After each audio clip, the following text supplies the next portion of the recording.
Hello and welcome to day 3 of this video series where I'm taking you through a process step by step to really unlock your ideas and give you the confidence to turn it into a beautiful, stunning, tangible piece of artwork that you love and feel proud of. So today we are on part 3. We are going to be looking at value studies and colour swatching. If you have not yet caught up, don't worry. What I'll do is I'll pop the link to the previous videos in the description box and also a link for you to download the worksheet, because it is imperative that you download it so that you can follow along with us. So let's get into some value studies. Okay, so for those of you that are just joining, you can download the Painter's Guide, and the Concept to Canvas workbook, which is what we're working through, can be found inside the page of the ebook. So that's where we've got this download from. Now we've already worked through, haven't we, our vision and intention, and we collated some inspiration sources. And then we used these to really create our sketching, composition for the painting that we might like. Next, we need to think about value and colour, and this is what we're going to be working on next. Now for the value studies, you might want your reference photos, but you'll also want your compositional photos too. We're going to be creating value studies. Now value studies really tell us how light and dark something is. So for example, we might have a very kind of atmospheric, light and calm painting, or we might have a very deep, dark, moody one with a range of different values, which gives it a really high contrast. So we can start to think about our value studies and the depth and the mood, but we will be wanting to use these. This is where we're starting to nail down the composition too. Now for value studies, I really like to use charcoal. I've got 2 different charcoals here. This is I think it's a vine or a willow charcoal, both very similar.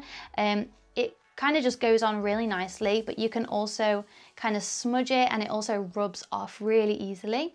Or you can have something like a compressed charcoal, which goes on very hard, doesn't smudge or rub quite as much, but it's very dark. And so I like to use a combination of both of these to get the range of values, because as you'll see, this is a lighter value, this is darker. And values it is a bit confusing, and it does sound like a bit of a minefield, and I go so much deeper on value in Learn to Paint with Confidence, which is my online program. So if you're kind of interested in this whole process, don't worry, you can find more about that very soon. Okay, so let's have a little think about the values and kind of the composition and start to put these together. Now, the first one I feel compelled to do, and that's a great sign that you're on the right path with your painting, is, are you excited about it? Does it kind of light you up inside and you feel passionate about it? So this one is the one I feel most inclined with at the moment. So what I'm going to do, I'm going to kind of copy across that composition, or feel free to make any adjustments if you feel like there's something not quite right with it. And then also I am going to be looking at my reference photos too. So I'm going to be using both of these as kind of inspiration for this value study. So that's my horizon, and I love like smudging all of these lines as well, and we can go in with a rubber to kind of carve back into it. So then I'm going to take my clouds. I think I really like this kind of cloud formation the best. So the clouds kind of coming in here. Oops. Getting too excited and coming outside the box. And then those kind of being up here. And I like how it pulls you into the painting, and then some clouds up here.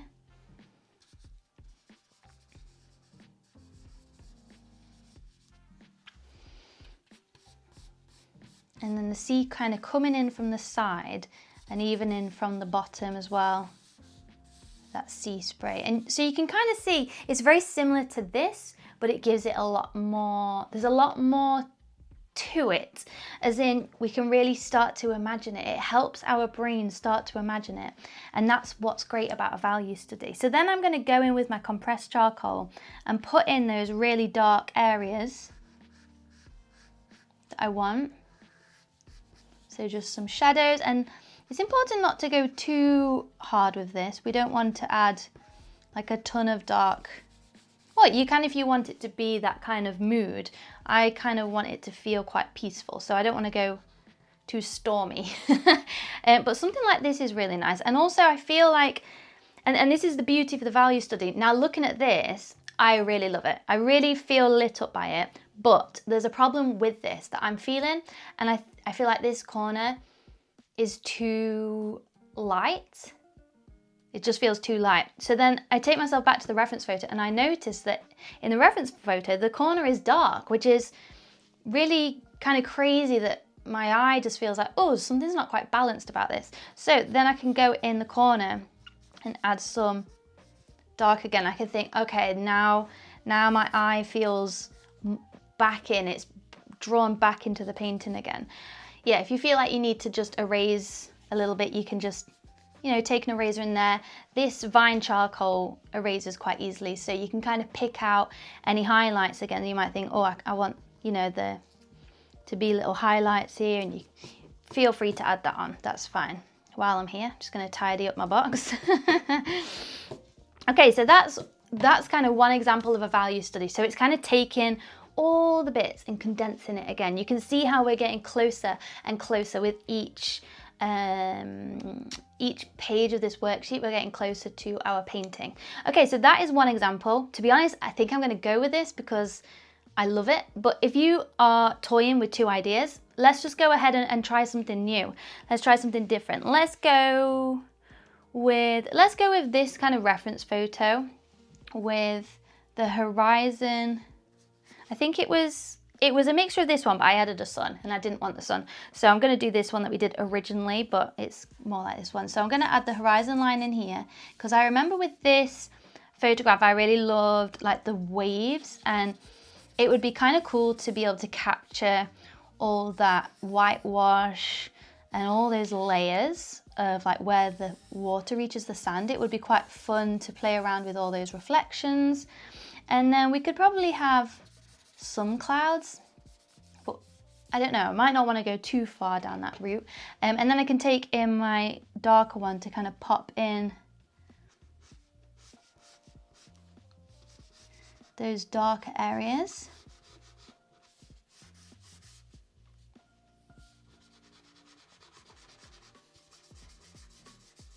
And I think this one would probably be a lot more calm, not as stormy.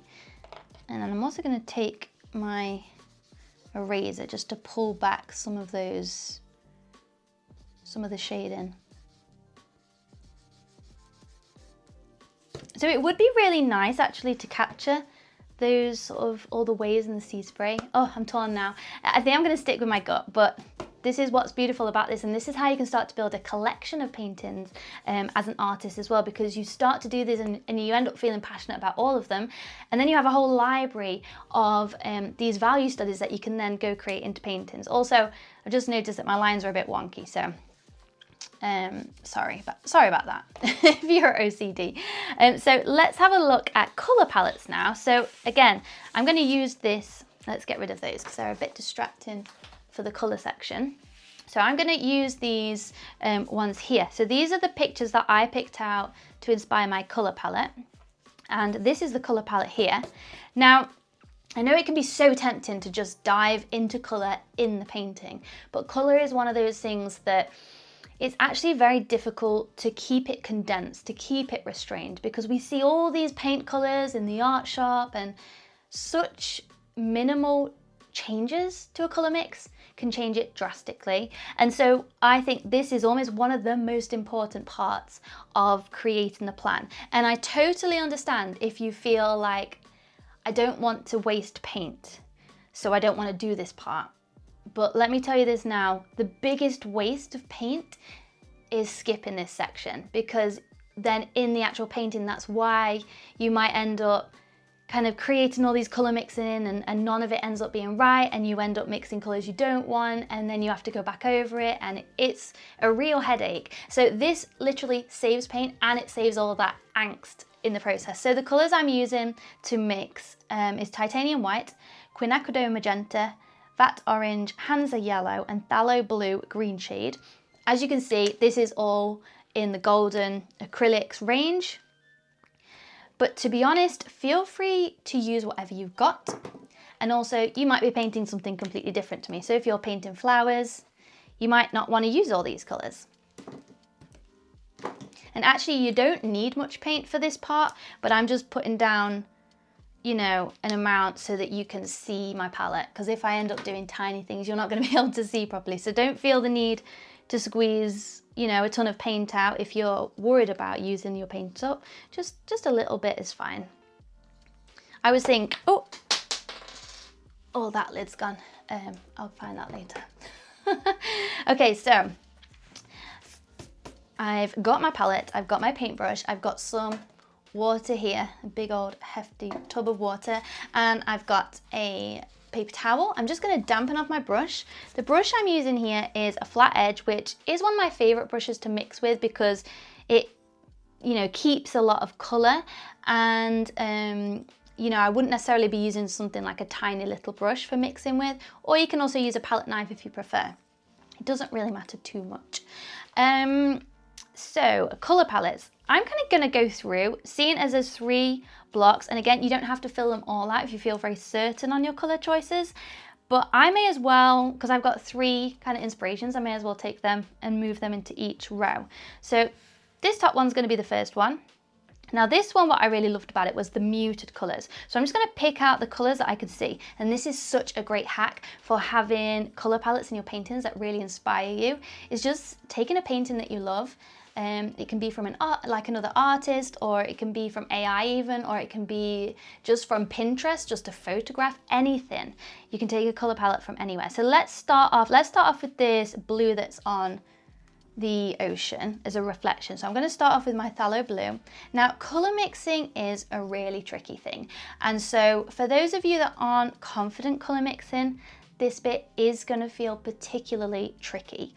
Now I can't teach you the whole of color theory in this small video, but if you are interested in getting confident with color mixing, Learn to Paint with Confidence has all the colour mixing lessons you could ever want, and really it is the best way to gain that confidence. We go through every single part of colour and colour mixing, and it's really fun. So if you want to get more confident, then that's the place to go, is Learn to Paint with Confidence. So what I've done there is I've taken some of the phthalo blue and I've just muted it, I've knocked it back. I've added the opposite colour on the colour wheel. Where's my colour wheel gone? Got one somewhere. Okay, here we go. So I had phthalo blue, which is here, and I added orange. It's not, you know, it's not completely the opposite, but it'll do it to saturate the color. So I've just added that, and you'll see it's muted, and it's kind of like a more subtle blue. So is it the same as this? I think it's probably got a little bit of magenta in this one here. Yeah, that's more like it. It's a bit more of a purple blue. I would say that's pretty much bang on. Pretty much. So it'll do for this part. So I'm just going to pop that on my first colour swatch. Oh, I've got green, I've got yellow in there now. Okay, no worries. So then let's take another picture, another colour from this. Let's do this kind of greeny colour. So for that, in fact, I might already have the settle. I've got phthalo blue. Let's add a bit of yellow, because we know blue and yellow makes green. Now you can see that is so saturated, so we need to pull that back. So now I'm going to add the opposite colour again, which is magenta. And if this is all like, what is happening? And you're getting mixed up and confused by what I'm doing, honestly, don't worry. But that is where colour theory really comes in handy. So I've done that a little bit too much. Now it is light, so let's add a bit of white to that. I feel like we're starting to get there. So let's try that. Yeah, that's pretty much bang on. So yeah, I'm going to pop that as the next colour swatch. And I might even get the colour swatch of the darker one. So it'll be the same, just without the white. So that's phthalo blue, the yellow. And then add in some magenta. Oh, that's way too much magenta. I've got myself a purple now, but no worries. We just need to add a bit more blue and a bit more yellow.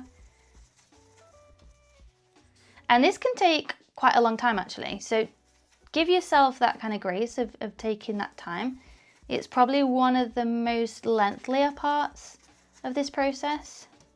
Okay, something like that I feel is probably about right. So I'll pop that on there. So that would be used for like the darker shadows in the sea. And then I think the other colour, you don't have to fill in all these, but I think the other colour, it would be great to do a sand. And so many of the time I see people creating a sand colour and just going straight in with the orange and white.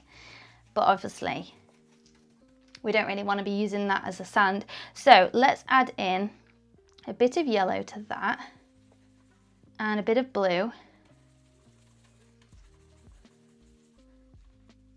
Just using tiny bits of blue because it is a very strong, strongly pigmented colour.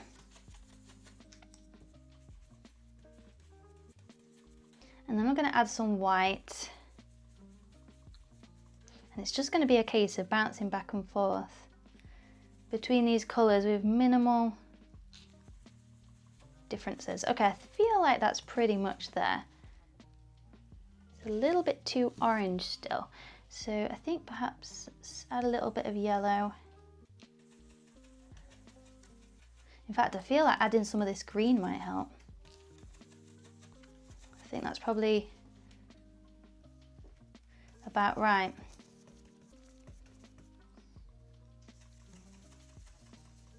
So then I can go ahead and add that onto my other colour swatch. And so you can see that you're building up this beautiful library of colours that you can then choose from.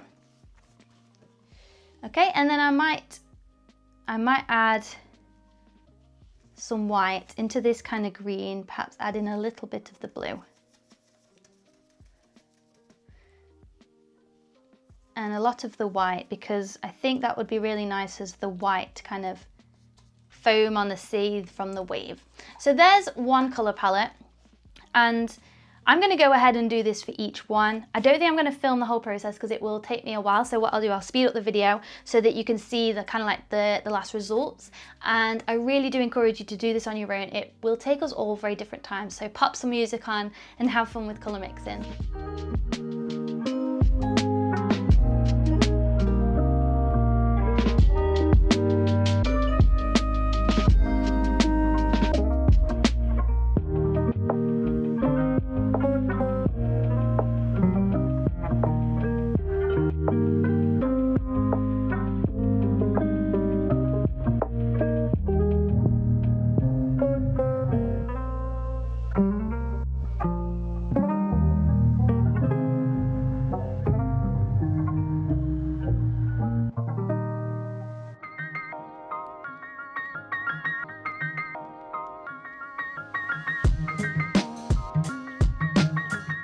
Okay, so they are all my colour palettes. I kind of wanted to do an extra one for this one because there was so many different blues.